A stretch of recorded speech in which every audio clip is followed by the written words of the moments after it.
What's up guys, how you doing? RJ here, and today we're about to do something that is super important for my build, which is engine risers. So as you guys know, I use Condor Speed Shop motor mounts, but I decided, or no, I didn't decide it. I by mistake broke my engine risers, which they're also by Condor Speed Shop. But unfortunately, I don't have the time to order some new ones because I need them by Tuesday, and today is Sunday. And I want to make my own. So this came out from Condor Speed Shop. I give him the amazing respect for this amazing creation, but I want to make my own right now. Solid aluminum stock or steel in this case, and you cut it. So we already cut one piece and we put it in the lathe. As you guys could see here, we have my grandpa, Julie's grandpa actually, over here making some of the tightening and fittings, you know, for the lathe, so we could start making our engine risers. If you don't know what an engine riser looks like, it looks just like this. As you guys can see, I stripped the heck out of the interior, so we're gonna make some new ones, thread this to the desired thread bolt that we want, and do it. So okay, I think we're pretty clear. There you go. Now, what we're going to do is we're going to bore. Yep. And we're going to find the size that you want. Where's the bolt? So now we are going to bore it.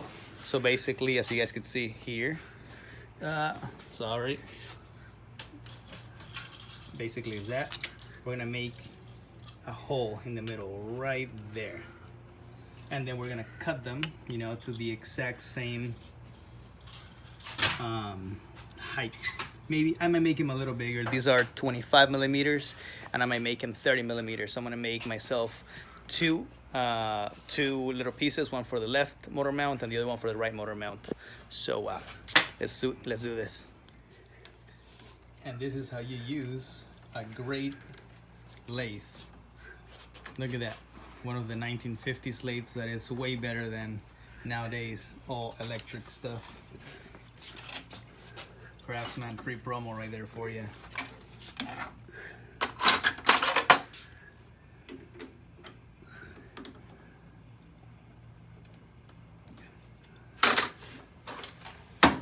Look at that. Grandpa is pushing 90 years old, and he knows more and he does more than I will ever do in my whole life. Grandpa Joe is a man. He's a man's man. So basically what he did right now is that he set up the midpoint. Correct, he set up the midpoint in there, you see how he pushed it? And now he's going to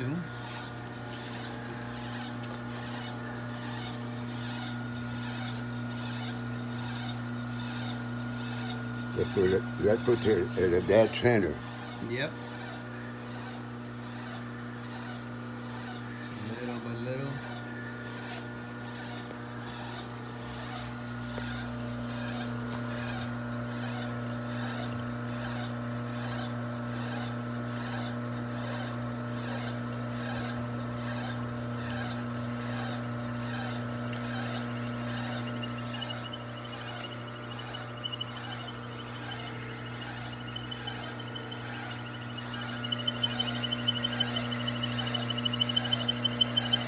Okay, that would be nothing. So basically what he's doing there is that he is creating the first insertion hole, basically where the drill bit is going to go and it's going to go through. If you just had a drill bit, you know, with nothing, without a guide hole as it's called, you know, that thing will wave and it'll be freaking wild as heck. This gives you like a little circular, you know, precise point, so you could actually start drilling through. So it's way better. You guys could see, you know, how straight it is. Look at that. That's spinning. It's beautiful. Look at that. And this guide now. This one looks more like it for the treads. Yeah. Because out for the treads, almost a little. Look at the little thing. Let's try out with this one. I look at. Is it all right? No, okay. So once again, I already overbored this one because it had the original threads, but I messed it up doing something else, and we are about to do that.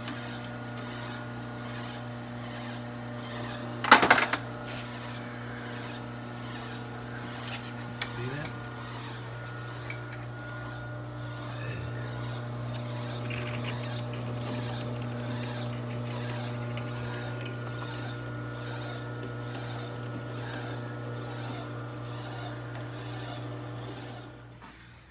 So basically, as you guys saw, we use this drill bit to drill this hole, and you know, we actually drilled quite a bit in. So that's a crap load. And then after, you know, we're gonna cut the actual height of the engine risers that we want, and then we're gonna tap whatever, you know, we need to tap. So yeah. And we do it on the vise over there. So now that we already cut the first part, which is, you know, what I showed you guys, now we're going to tap the actual. So, and the way how Grandpa Joe likes to tap it is that rather than doing it by hand over here, you know, in this little big puppy, he actually likes to leave the stock inside the same lathe, and he puts the die tap in the actual spinning thingy, whatever the heck it's called, and he likes to do it by hand. So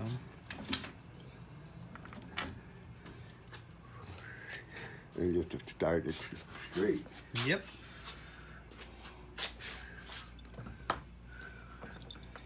That little taper on that is no now.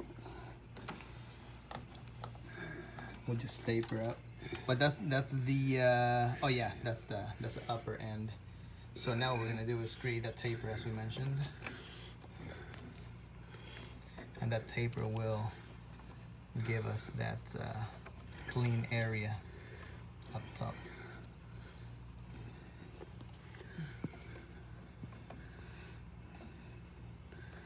Yeah, let's try that. Yeah, that's good.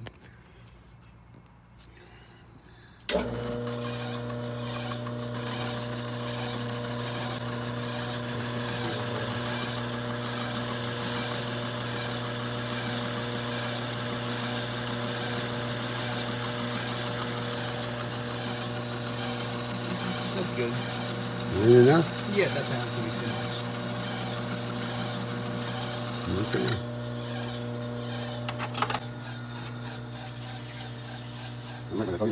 Yeah. Yep.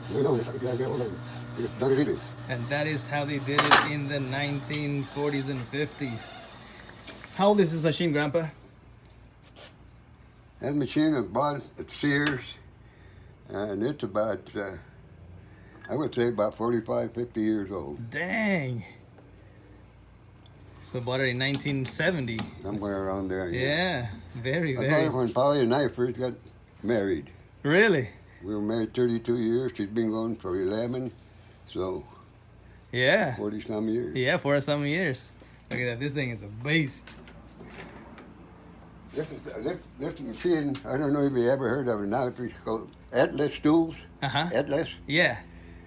That's who made that. Atlas Tools? Yeah, only they make them out for Sears, and they stamp the name Craftsman on them, but it's an Atlas lathe. Now, So what are we doing now?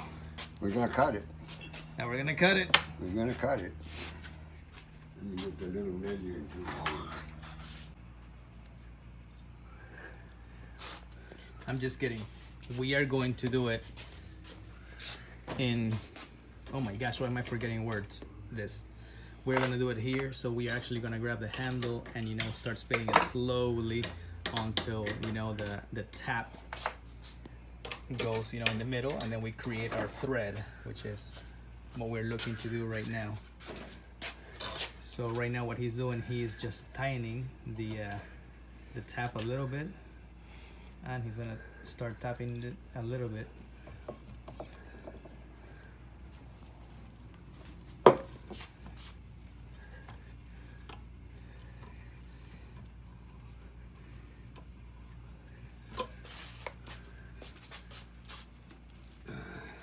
some little cutting oil.